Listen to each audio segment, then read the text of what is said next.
శ్రీగురుభ్యో నమః. నమో దేవ్యై మహాదేవ్యై శివాయై సతతం నమః. నమః ప్రకృత్యై భద్రాయై నియతా ప్రణతాస్మతాం. శృతిస్మృతిపురాణానాం ఆలయం కరుణాలయం నమామి భగవత్పాదం శంకరం లోకశంకరం. ఇదానీం వయం సర్వే పంచాశత్తమలహర్యాం ప్రవిశామః. ఇప్పుడు మనం 50వ లహరిలో ప్రవేశిస్తున్నాం. దానికి ముందుగా మనం ఏం చేద్దాం? స్వామివారు మనకు అనుగ్రహించినటువంటి అర్ధనారీశ్వర స్తోత్రంలో ఇప్పుడు 6వ శ్లోకంలోని విశేషం తెలుసుకుందాం. అంబోధర శ్యామలకుంతలాయై తటిత్ప్రభాతామ్రజటాధరాయ నిరీశ్వరాయై నిఖిలేశ్వరాయ నమశివాయై చ నమశివాయ. అద్భుతమైన భావన. అంబోధర శ్యామలకుంతలాయై తటిత్ప్రభాతామ్రజటాధరాయ నిరీశ్వరాయై చ నిరీశ్వరాయై నిఖిలేశ్వరాయ నమశివాయై చ నమశివాయ. అంబోధర శ్యామల కుంతలాయై.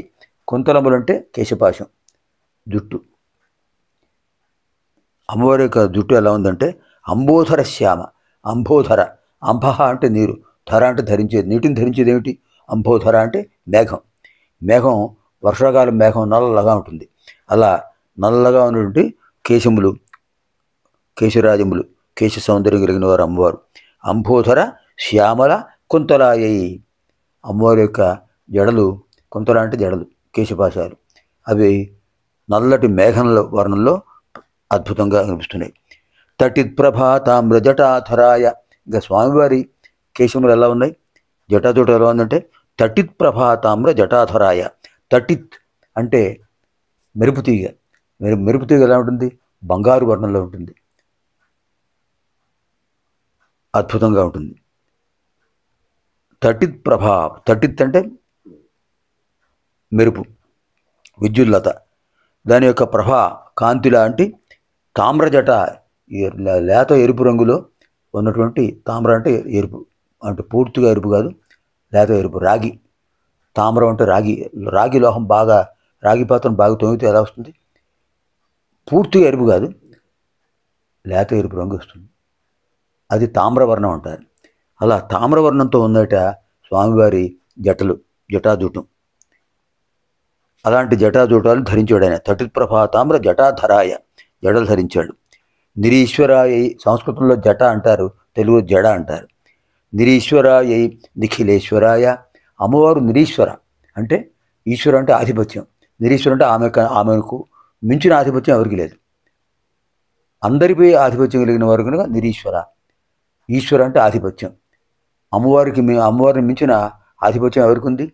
అమ్మవారే కదా అందరిపై ఆధిపత్యం కలిగిన వారు. నిరీశ్వరాయై. తనపై ఈశ్వరత్వం కలిగిన వారు ఎవరు లేరు కదా, నిరీశ్వరాయై. ఇంకా నిఖిలేశ్వరాయ.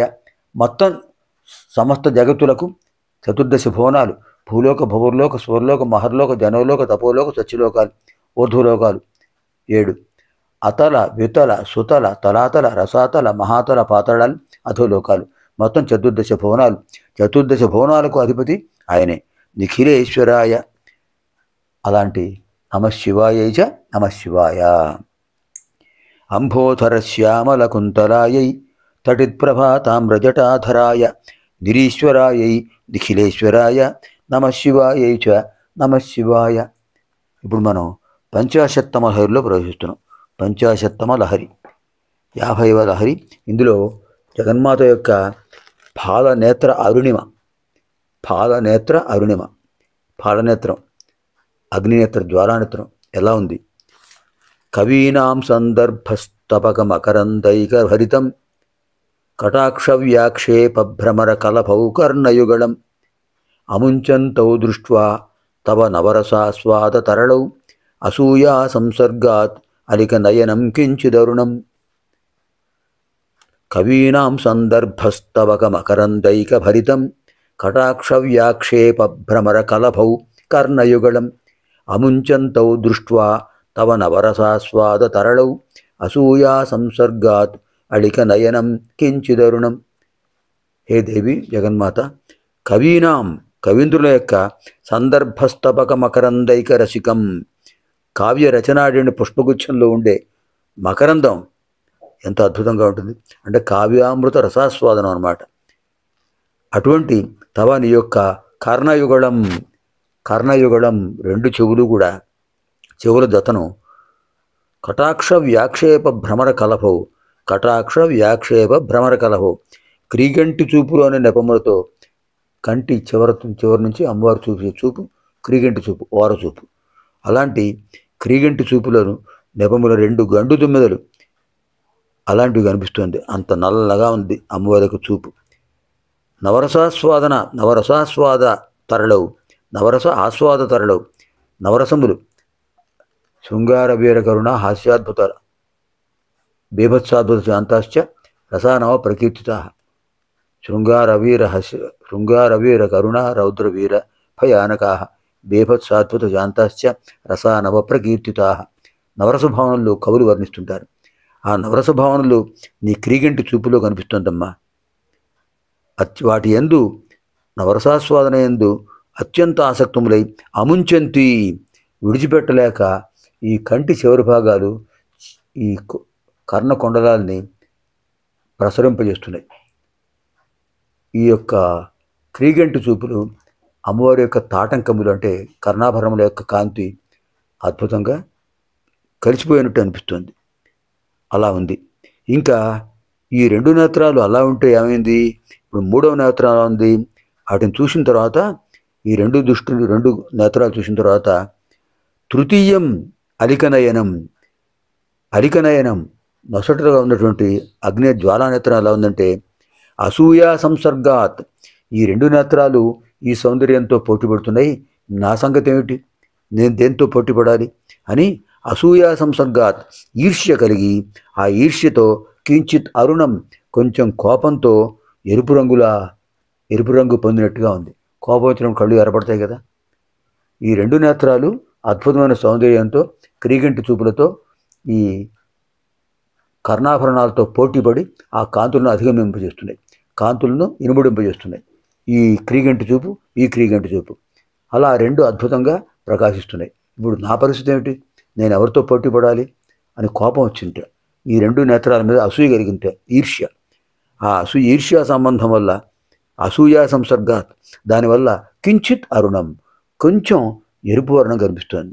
ఆ ఎరుపు వర్ణంతో అరుణవర్ణం పూర్తిగా ఎరుపు కాదు, కించిత్ లేత ఎరుపు రంగు అలా కనిపిస్తుంది నీ లలాట నేత్రం. ఎంత అద్భుతమైన భావనండి. ఎవరికైనా సాధ్యమా ఈ వర్ణన? ఓ జగన్మాత, కవీశ్వరులు రసగర్భ నిర్భరంగా కావ్యరచనలు చేస్తుంటారు. అందులో ఆ కావ్యామృతంలో కావ్య పుష్పగుచ్చంలో మకరందం స్వీకరిస్తున్నాడని శుద్ధంగా ఉంటారు వాడు. అలా ఉంది నీ శ్రోత్రద్వయం. ఎవరైనా కావ్యం వినేటప్పుడు చెవులతో వింటారు కదా, అది ఆ శ్రోత్రద్వయాన్ని విడిచిపెట్టకుండా అంటిపెట్టుకుని ఉన్నాయి. ఏమిటి? నీ నేత్రాలు, క్రీగంటి చూపులు కావ్య రసాస్వాదనతో ఈ చెవులతో పోటీ పడుతున్నాయి. దీన్ని చూసి నీ పాలనేత్రానికి కొంచెం కోపం వచ్చింది. అంచేతే అరుణవర్ణంలా ఉంది, ఎరుపు వర్ణంలో ఉంది నీ జ్వాలానేత్రం అని అద్భుతంగా వర్ణించారు శంకర్లు వారు. కవీనాం సందర్భస్తవక మకరందైక భరితం కటాక్ష వ్యాక్షేప భ్రమర కలభౌ కర్ణయుగళం అముంచంతౌ దృష్ట్వా తవ నవరసాస్వాద తరళౌ అసూయా సంసర్గాత్ అళిక నయనం కించిదరుణం. సర్వేభ్యః జగన్మాతృదేవ్యాः దివ్యానుగ్రహ ప్రాప్తిరస్తు. శుభం భవతు. స్వస్తి.